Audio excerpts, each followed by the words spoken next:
आजकल गाजर खाओ ना, अंदर की गर्मी खत्म होती है।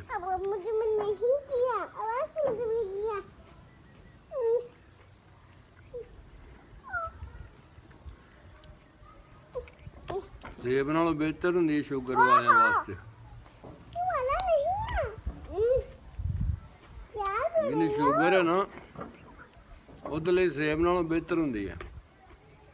9 1 6 8 4 2 ये क्या अजवैन ला के खाए ना बंदा, अजवैन ला के 0 पाए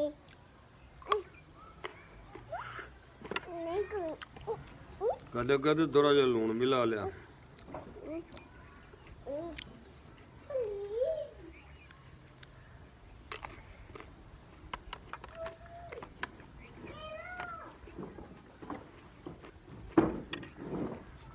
पुराने जमाने में ना जिमींदार ढगे बांधे हैं ना,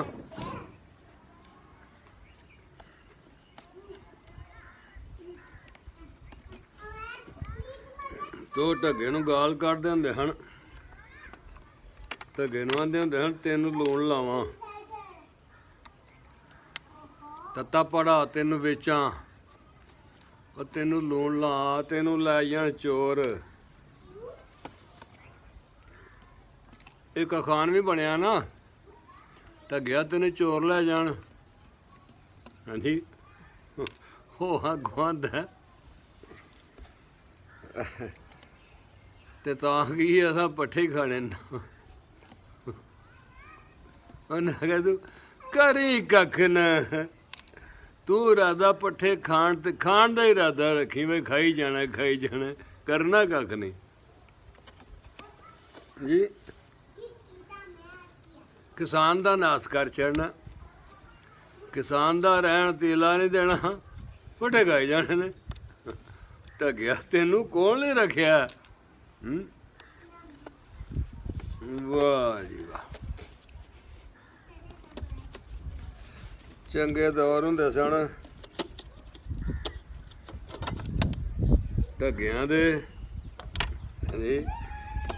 गाइयां दे, ढग्यां दे अच्छे दौर होंदे सन।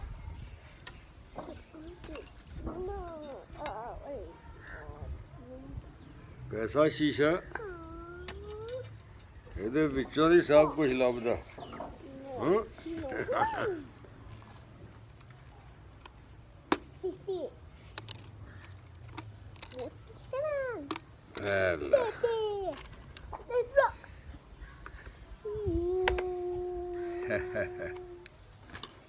ਢੱਗਿਆ ਖਾਈ ਜਾਵੀਂ, ਤੈਨੂੰ ਖਾਣਗੇ। ਢੱਗਿਆ ਕਰੀ ਕੱਖ ਨਾ। 1 2 और 3 4 ਉਦੋਂ ਜ਼ਮਾਨਾ ਹੁੰਦਾ ਸੀ, 5 ਮਕਾਨ ਸਾਰੇ ਕੱਚੇ ਹੁੰਦੇ ਸਨ। 6 7 ਤੇ ਐਤ ਦੇ ਤੇ ਗੱਲ ਦੇ ਲੋਕੀ ਪੱਕੇ ਹੁੰਦੇ ਸਨ। ਇਹ ਮਸ਼ੀਨ ਬਦਲਣ ਲੱਗਾ, ਘੜੀ ਦੀ ਮਸ਼ੀਨ ਬਦਲਣ ਲੱਗਾ, ਨਵੀਂ ਪਾਉਣ ਲੱਗਾ।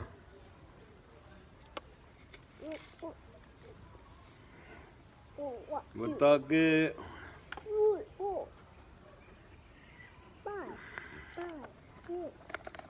एक 10-20 दिन कट जाए जी, ਇਹਦੇ ਵਿੱਚ ਰੱਖ ਦਿੱਤੀ ਹੈ। इंशाअल्लाह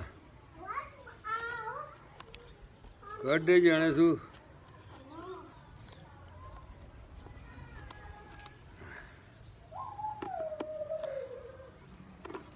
ਤੇ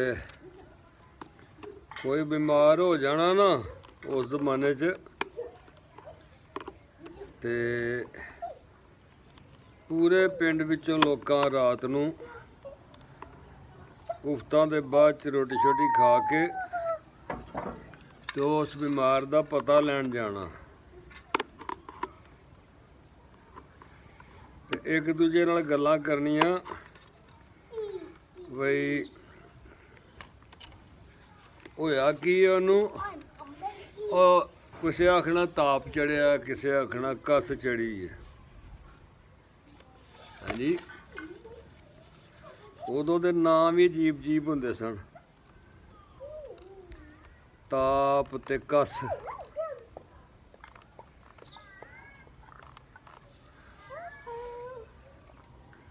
ਤਾਪ ਤੇ ਕੱਸ ਪਤਾ ਕਿਹਨੂੰ ਆਖਦੇ ਨੇ? ਬੁਖਾਰ ਨੂੰ। ਜਿਸਮਾਨੀ ਬਾਡੀ ਦਾ ਟੈਂਪਰੇਚਰ ਵੱਧ ਜਾਣਾ। ਹੁਣ ਤਾਪ ਚੜੇ ਤੇ ਸਾਰੇ ਪਿੰਡ ਨੇ ਪਤਾ ਲੈਣ ਆਉਣਾ। ਪਤਾ ਲੈਣ ਆਉਣਾ ਤੇ ਆ ਕੇ ਤੇ ਫਿਰ ਸਰਗੀ ਤੱਕਰ ਉੱਥੇ ਗੱਪਾਂ ਲਾਣੀਆਂ। ਕੋਈ ਨਾ ਕੋਈ ਹੀਰ ਪੜਨ ਵਾਲਾ ਆ ਜਾਣਾ, ਸ਼ਾਹਨਾਮਾ ਪੜਨ ਵਾਲਾ ਆ ਜਾਣਾ, ਜੰਗਨਾਮਾ ਆਮਦ ਪੜਨ ਵਾਲਾ ਆ ਜਾਣਾ, ਕੋਈ ਨਾ ਕੋਈ ਪਿੰਡ ਦੇ ਵਿੱਚੋਂ ਹੀ, ਆਂਢ ਗੁਆਂਢੋਂ ਹੀ। ਉਦੋਂ ਜ਼ਰੀਆ ਤਫਰੀਹ ਇਹ ਹੀ ਸੀ। ਹਾਂਜੀ, ਉਦੋਂ ਤਫਰੀਹ ਦਾ ਜ਼ਰੀਆ ਇਹ ਸੀ ਕੀ ਭਲਾ? ਕਿਤਾਬ ਪੜ੍ਹਨਾ, ਉਹਦੇ ਤੇ ਡਿਸਕਸ ਕਰਨੀ, ਕਿਤਾਬ ਦੇ ਵਿੱਚ ਆਖਿਆ ਕੀ ਗਿਆ, ਤਸ਼ਰੀਹ ਕਰਨੀ ਉਹਦੀ ਕਿ ਲਿਖਣ ਵਾਲਾ ਆਖਦਾ ਕੀ ਹੈ ਪਿਆ। ਹੁਣ ਤੇ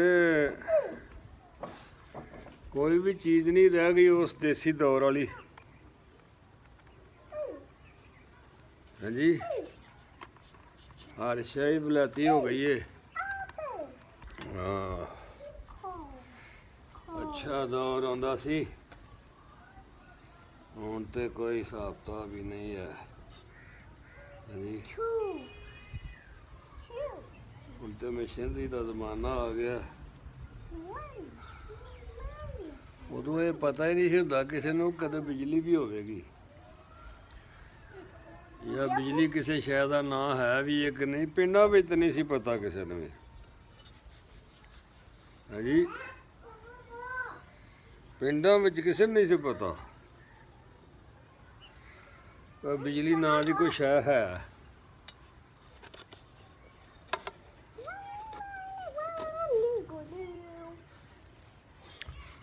ਸ਼ਹਿਰਾਂ ਵਿੱਚ ਹੋਏਗਾ, ਪੜ੍ਹਿਆ ਲਿਖਿਆ ਲੋਕਾਂ ਨੂੰ ਪਤਾ ਉਹ ਬਿਜਲੀ ਨਾਂ ਦੀ ਕੋਈ ਸ਼ੈ ਹੈ ਜਿਹੜੀ ਕਦੇ ਆਉਣੀ ਏ ਤੇ ਉਹ ਵੀ ਲੋਕੀ ਹੋਣੇ ਨੇ ਜਿਨ੍ਹਾਂ ਨਹੀਂ ਆਉਣ ਦੇਣੀ। ਹਾਂਜੀ,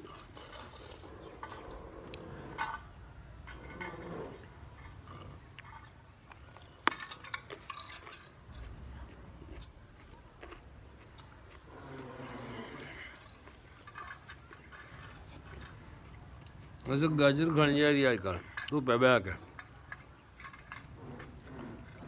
ਨਾਲ ਕਾਲੀ ਮਿਰਚ, ਜਵੈਣ, ਕਾਲਾ ਲੂਣ, ਚਿੱਟਾ ਲੂਣ, ਨੀਲਾ ਲੂਣ, ਪੀਲਾ ਲੂਣ, ਸਾਰੇ ਲੂਣ ਨਾਲ ਰੱਖ ਲਓ।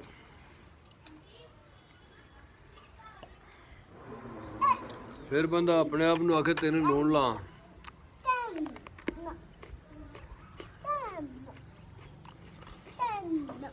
ਗਾਜਰ ਖਾਓ ਧੁੱਪੇ ਬਹਿ ਕੇ, ਖਾਣੀ ਆ। ਵਲੈਤੀ ਬੱਚੇ ਖਾਂਦੇ ਵੀ ਨਹੀਂ, ਪੋਲਟਰੀ ਫਾਰਮ ਦੇ ਜੰਮੇ ਆਣੇ ਨਾ। ਜਦੋਂ ਅਗਲੀ ਨਸਲ ਨੇ ਖਾਣੇ ਵਲੈਤੀ ਆਣੇ ਨੇ, ਜਾਣਿਆ ਗਾਜਰ ਕਾਲੀ ਖਾਣੀ। ਰੱਬ ਸਾਡਾ ਕੋਈ ਜਹਾਨ ਹੀ ਬਦਲੀ ਜਾ ਰਿਹਾ, ਹੋਰ ਹੋਰ ਕਰੀ ਜਾ ਰਿਹਾ।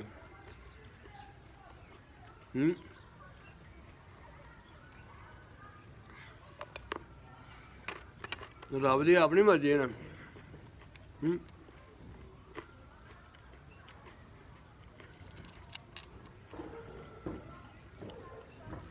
ਇੱਕ ਬੜਾ ਕੰਮ ਹੋ ਗਿਆ,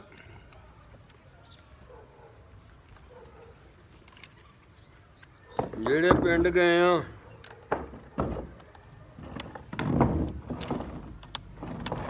ਇੱਕ ਲਫ਼ਜ਼ ਹੁੰਦਾ ਸੀ ਵਾਂਢਿਆਂ ਜਾਣਾ। ਵਾਂਢਿਆਂ ਜਾਣਾ ਉਹਦਾ मतलब मेहमान जाना अपने रिश्तेदारों के अजीज़ों के घर। अच्छा तो उदों ना वांढिया जाना तो जो रात पैनी ना तो उस पिंड भी कोई ना कोई किताब पढ़ने वाला आ जाना ते सारी रात किताब पढ़ी जानी, गप्पां लगनियां।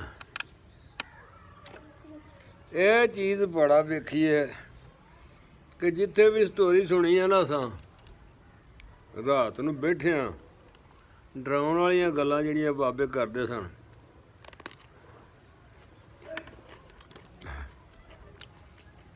ਹਰ ਪਿੰਡ ਵਾਲੇ ਹਰ ਬਾਬੇ ਨੇ ਇਹੀ ਗੱਲ ਸੁਣਾਈ ਹੈ।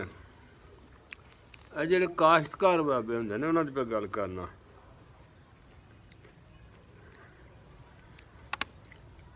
हर बाबे बुजुर्ग ने यही गल सुनाई है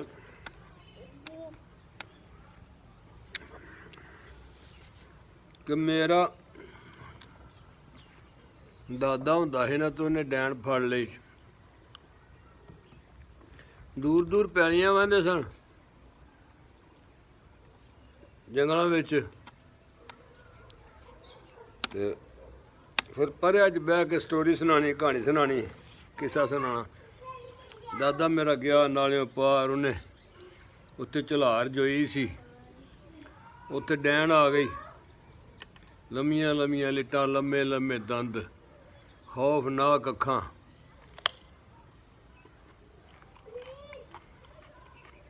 लम्मे लम्मे नहुं, पैर ਉਹਦੇ ਥੱਲਿਓਂ ਪਰਾਂ ਨੂੰ ਤੇ ਉਹਦਾ ਮੂੰਹ ਰੌਰਾਂ ਨੂੰ ਉਲਟੇ ਪਾਸੇ। ਦਾਦੇ ਸਾਡੇ ਨੇ ਇਹ ਫੜ ਲਈ ਉਹ ਵਾਲਾਂ ਤੋਂ।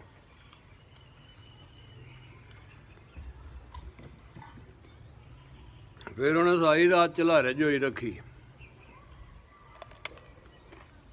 चलार कहते हैं कुएं को ऐसे चलने वाला, इस पर टिन्ने होती हैं। उस ज़माने में पहले मिट्टी की टिन्ने होती थी, एक चेन होती थी, चेन पर मिट्टी के घड़े लगे होते थे, वो पानी ज़मीन से बाहर लाते थे। उसे आम पंजाबी लोग चलार कहते हैं। चलार दादा मेरा चलार जो ही तो डैन आ गई तो उन्हें फड़ के तो फिर खूबे जो छड़ी सारी रात ढग्गा खोल छड़िया, ढग्गे की जगह बैल को खोल के उसकी जगह उस डैन को जोत दिया। वो सारी रात कुएं को चलाती रही, सारी खेती सैराब कर दी। और ये हर गांव में हर बंदा, हर जिम्मेदार अपने नाने दादे पे फिट करता था। इतने सादे लोग होते थे, सुनने वाले मान जाते थे कि वो डायन मेरे दादे ने पकड़ी थी, मेरे नाने ने पकड़ी थी। तालीम इतनी नहीं थी, शुरू ही से गोरे की पॉलिसी ये रही है ये हिंदुस्तान वाले पढ़ ना जाएं कहीं।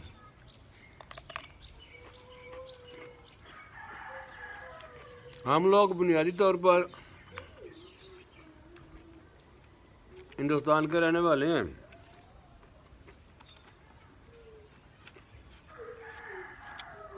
हम में से कुछ लोग हैं जो हमारी तरह सऊदीया से आए। फौजें आती रही हैं ना जंगें लड़ने के लिए। हाँ जी, दावत इस्लाम के लिए भी आती रही हैं, जंगों के लिए भी आती रही हैं, मुख्तलिफ जावियों से आते रहे लोग। तो हम भी असी भी जनाब साढ़े आबाओ अजदाद जड़े ना, हाँ जी, ਉਹ ਬਾਬਾ ਜੀ ਕੁਤਬ ਸ਼ਾਹ ਦੇ ਨਾਲ ਆਏ ਸੀ। ਉਹ ਵੀ ਕੋਈ ਕਮਾਂਡਰ ਸਨ ਆਪਣੀ ਫੌਜ ਦੇ ਕਾਫਲੇ ਦੇ।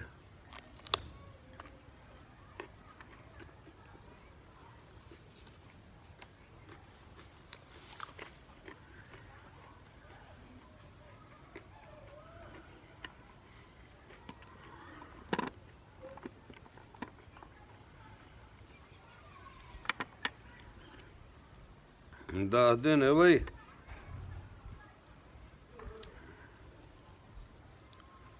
ਮੁਹੰਮਦ ਬਿਨ ਕਾਸਮ ਨੂੰ ਕੁਝ ਪੰਡਤਾਂ ਨੇ ਆਖਿਆ ਇੰਨਾ ਮਾਲ ਮਤਾ ਲੈ ਲੈ ਤੇ ਇਹ ਮੰਦਰ ਨਾ ਤਰੋੜੀ। ਉਹ ਸੋਮਨਾਥ ਵਾਲਾ ਹਾਂਜੀ ਉਹਦਾ ਲਤੀਫਾ ਵੀ ਬਣਿਆ ਵੇ। ਸਕੂਲੇ ਮਾਸਟਰ ਨੇ ਸਵਾਲ ਕੀਤਾ, ਮਾਸਟਰ ਜੀ ਮੈਨੂੰ ਨਹੀਂ ਆਉਂਦਾ। ਜਮੀਲ ਨੇ ਤੋੜਾ ਹੋਗਾ, ਹਾਂਜੀ ਹਮੀਦ ਨੇ ਤੋੜਾ होगा। मास्टर ने कहा कि पैसे तुम्हारी तनख्वाह से कटने हैं।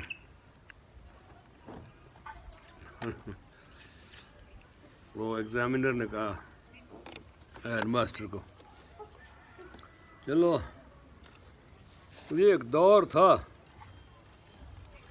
देहात वालों का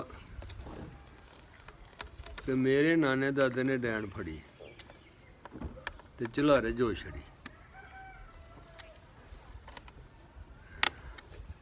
शहरों में उस वक़्त थे कुछ लोग यार कहानी जो बना सकते थे, जो सुना सकते थे। मैंने मशीन बदल दिया, यदि मशीन बदल देती है, एक पेज गवा देता, बाद च लभ लांगे। हम वीडियो को ख़त्म करिए जी। जिंदगी रही तो पुराने दौर दी गल्लां सुनांदा रहांगा तुहानूं। सब्सक्राइब लाइक ते कमेंट्स वगैरह ओके। अस्सलाम वालेकुम।